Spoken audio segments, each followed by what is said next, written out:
Before we start the assessment, we need to assemble the equipments, which are the tongue depressor, gloves, pen light, and gauze pad. So, good morning sir. I am Eliza Estalay Pilapil, your student nurse from Columban College. For verification lang po, may I ask your name?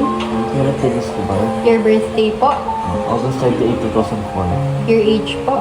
19. So, for today po, I will be assessing your nose, mouth, and your neck. And for me to be able to assess you properly, I'll be touching some parts of your nose, mouth, and neck. Is that okay, sir?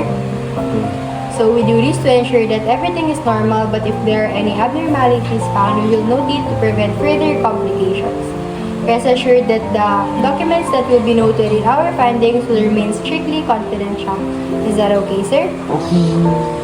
Okay, so before we start, I will be performing the proper hand washing technique during medical procedures. And I will also close the curtains to provide for the client's privacy. So before we start with the actual assessment, I will be asking you a few questions regarding your history. Is that okay, sir?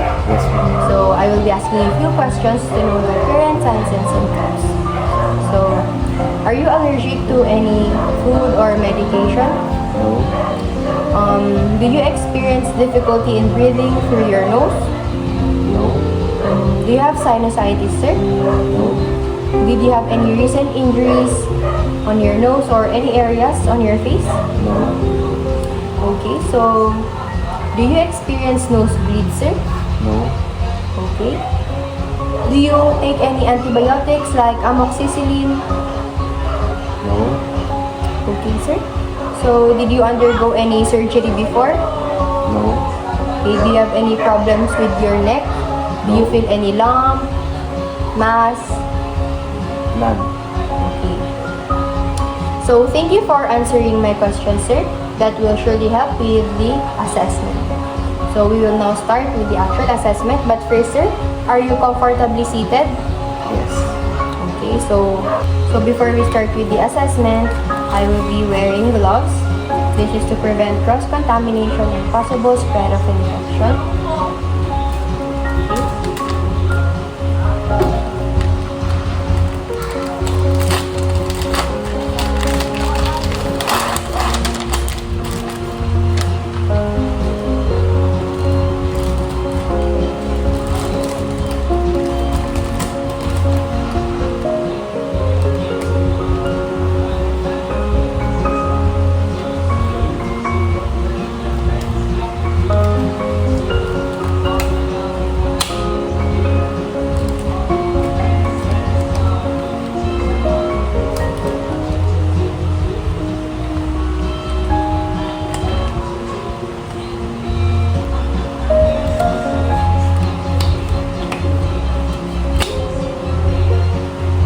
So now that I have my gloves on, we will now start with the assessment.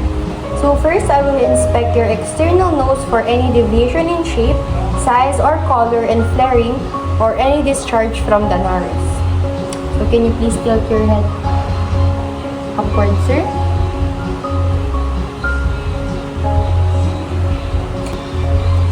So upon inspecting the patient's external nose, I have observed that it is symmetric and in midline. Both nares are the same size and there is no presence of redness, lesions, and discharge from the nares. Okay, so next I will lightly palpate your external nose to determine any areas of tenderness, masses, and displacements of bones and cartilage. Okay. Okay, sir, do you feel any tenderness po? No.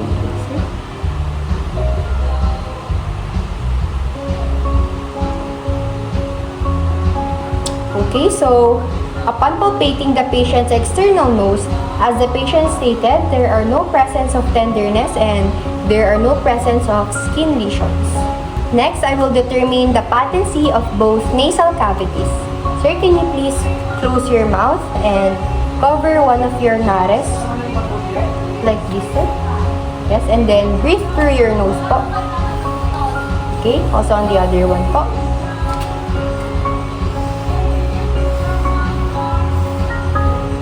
So, I have observed that The air moves freely as the clients breathe through the nares, and there have been no restriction in one or both nares.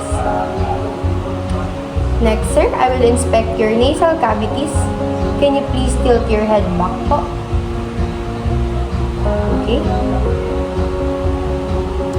So, I am inspecting the lining of the nares and the position of the nasal septum.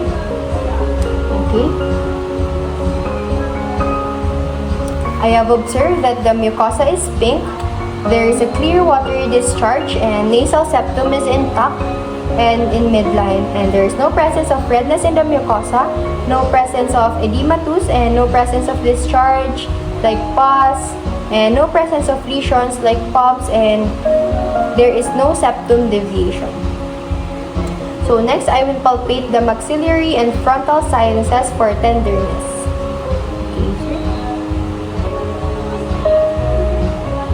Okay, do you feel any tenderness po? No.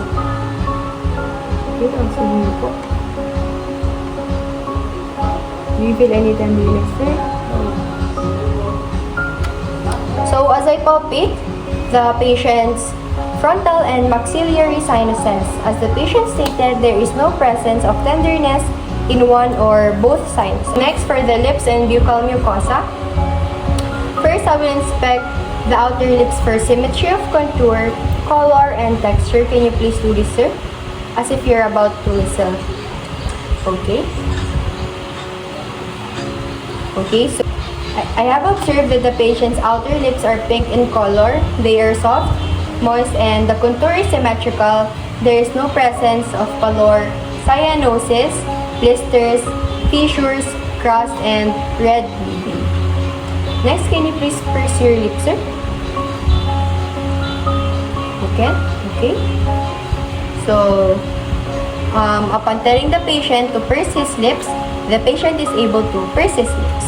Next, I will inspect and palpate your inner lips and buccal mucosa for color, moisture, texture, and presence of lesions. Okay, can you please relax your mouth, sir? I will be pulling the inner lip outward. Okay.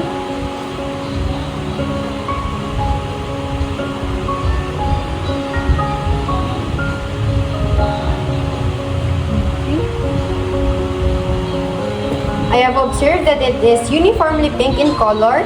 It is moist, smooth, soft, and glistening, and there is elastic texture, no presence of dryness, mucosal cysts, abrasions, ulcerations, and nodules. Next, I will inspect your teeth and gums. Can you please open your mouth, sir?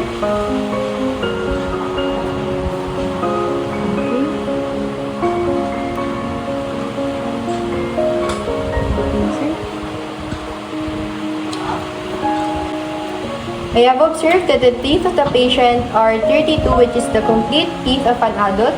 It is white, has shiny tooth enamel, no missing tooth, no presence of brown or black discolorations of the enamel. And the patient's gums are pink, moist, and firm. No retraction of gums and no presence of spongy texture. There is no presence of bleeding, tenderness, and receding gums, which is a condition wherein the gum tissue pulls away from the teeth, exposing the teeth underneath. Next, I will inspect your dentures, but since the patient have no dentures, we do not have to inspect. Next, I will inspect the surface of your tongue for position, color, and texture. Can you please protrude your tongue, sir? Okay.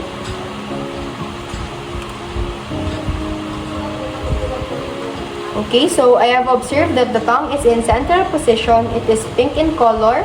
It is moist and it is slightly rough with thin whitish coating, and it has smooth lateral margins, no presence of deviation from the center, which may indicate damage to the hypoglossal nerve, and no excessive trembling, no presence of smooth red tongue, which may indicate iron, vitamin B12, vitamin B3 deficiency, and no presence of dryness, nodes, ulceration, and areas of tenderness. Next, I will inspect the movement of your tongue.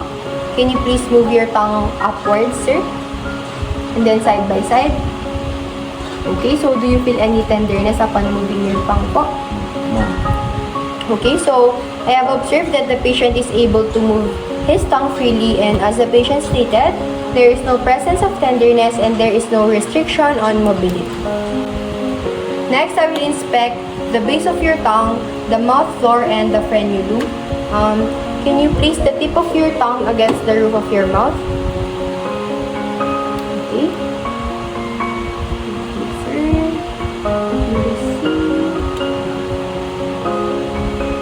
Okay. Put it higher, sir. I cannot see it. Next, I will palpate the back of your tongue for its border and its base. I'll be using a gauze pen.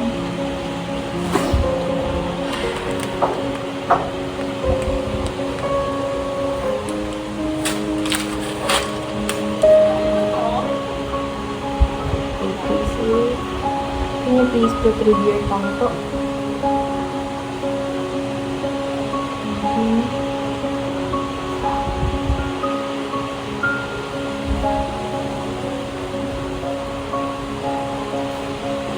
So, upon palpating, there is presence of raised papillae which contains taste buds. So, the frenulum is in midline, which is good. Next, I will inspect your salivary duct openings for any swelling or redness. Okay, sir, can you please open your mouth again po? Okay, so do you feel any tenderness po? So, here. Okay, so upon palpating the patient's salivary duct openings, there is no presence of tenderness as the patient stated, and there is no presence of swelling and redness. Next, I will inspect the hard and soft palate for color, shape, texture, and presence of bony prominence. Can you please open your mouth, sir, and tilt your head backwards po? Okay, tilt your head backwards, sir. Okay. I will be using a pen light. Okay, sir.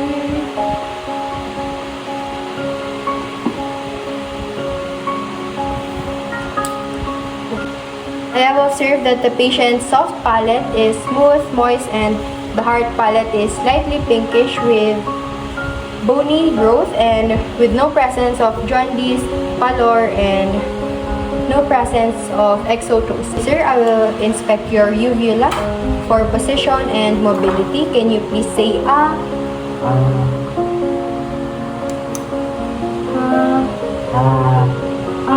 So I have observed that the uvula is positioned in midline of soft palate, and during vocalization it enlarged. No presence of deviation to one side or trauma, and no immobility which may indicate damage to the trigeminal nerve and vagus nerve. Next, I will inspect your oropharynx and tonsils for color and texture.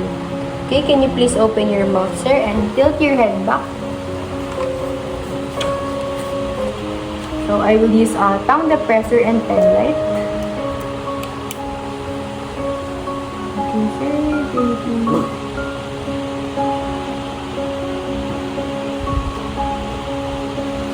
I have observed that the patient's oropharynx is pinkish in color and has smooth posterior wall, no presence of redness or edematous, no presence of lesions and drainage. Next, I will be inspecting your tonsils for color, discharge, and size.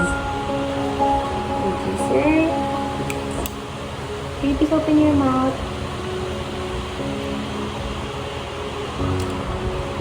Okay, so I have observed that the patient's tonsils are pink, smooth, and it is grade 1, or which means that it is normal in size, no presence of discharge, and no presence of inflammation. Next, I will elicit your gag reflex by pressing the posterior tongue using a tongue depressor. Can you please open your mouth, sir?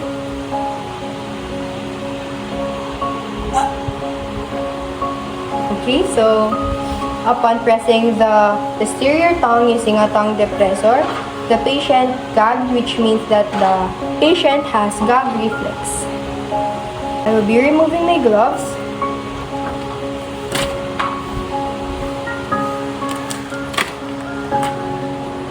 Next, I will inspect your neck muscles such as sternocleidomastoid and trapezius muscles for abnormal swellings and masses.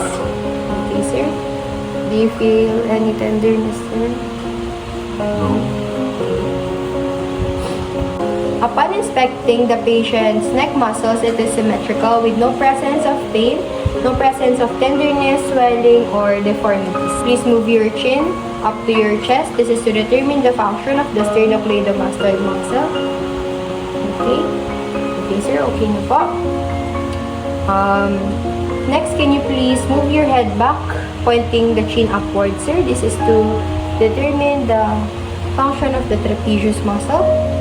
Okay, and then move your head with your ear towards your shoulder. Okay, sir. Also on the other side. Okay, very good, sir. And next, sir. Can you please turn your head from left to the left? Okay, and also to the right. Okay. This is to determine the function of the sternocleidomastoid muscle. So upon telling the patient to do so, the patient is able to resist the applied force, which is good. To assess your muscle strength, can you please turn your head on one side? Also on the other side, sir. Okay. Next, sir, can you please shrug your shoulder? Okay.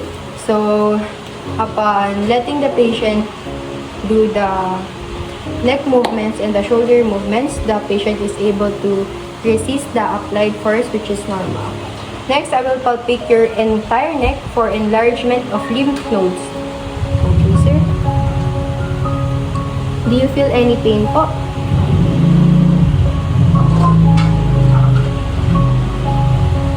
Okay, so upon palpating the patient's neck, there is no presence of palpable lumps, no presence of masses, and no presence of or no areas of tenderness. Next, sir, I will palpate your trachea for lateral deviation. Can you please extend your neck, sir?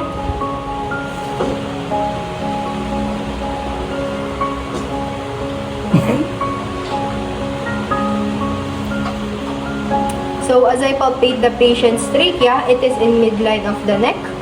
And the spaces are equal on both sides. No presence of lumps, which may indicate goiter. Next, I will be inspecting your thyroid gland. Okay, sir, can you please? No, sir. Okay.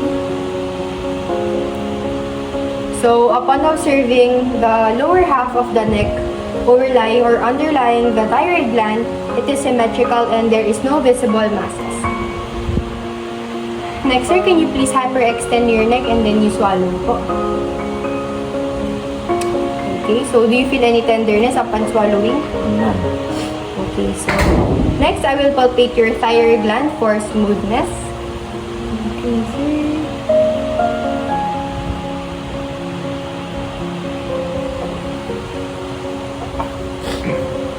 Upon palpating the thyroid gland, it is smooth, symmetrical, and as the patient stated, there are no areas of tenderness, and the thyroid gland slides upward slightly when swallowing. No presence of thyroid gland enlargement. Since there is no enlargement of the gland, there is no need to auscultate over the thyroid area, and there's no need to use the bell-shaped diaphragm of the stethoscope.